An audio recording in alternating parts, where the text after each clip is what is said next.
So what's the next domain? What does the panel think is the next big thing that's going to occur in the visual effects industry in terms of technology or in terms of the actual business?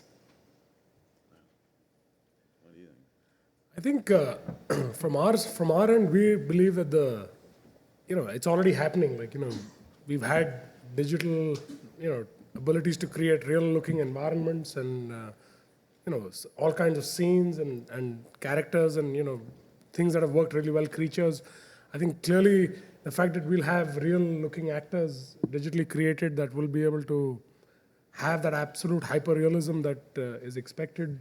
I think will be a significant advancement on the creative and technological side. On the business side, I think there is a continued realization that the globalized approach from being, literally the guerrilla style that Chris defined of a small group working with a bigger group, there's going to be combinations and partnerships where the absolute creative,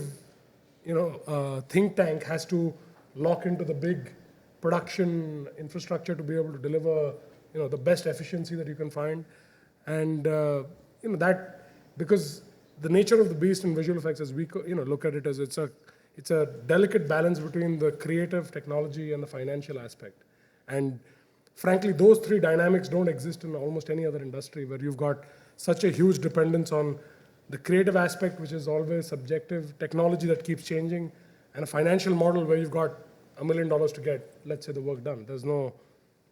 downstream upside. So,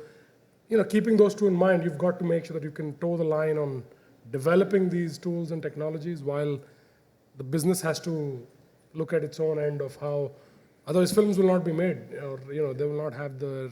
own sustainability on the other end.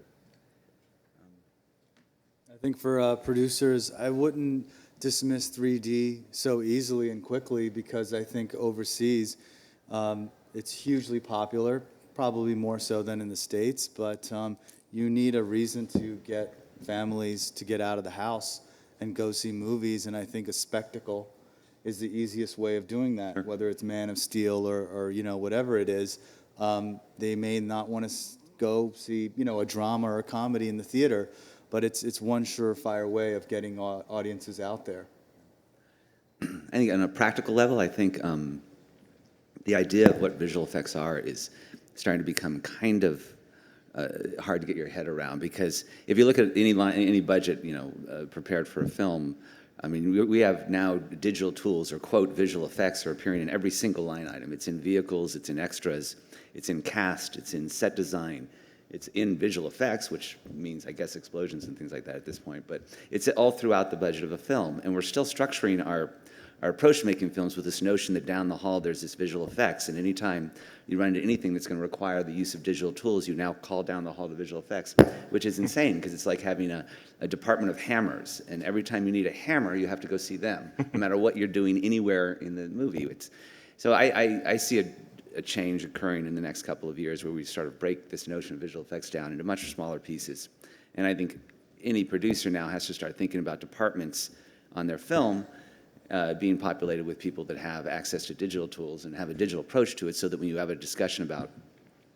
how to fill a street with extras, you're right there having that conversation about whether or not digital extras make sense for a particular reason here. So that change I see coming.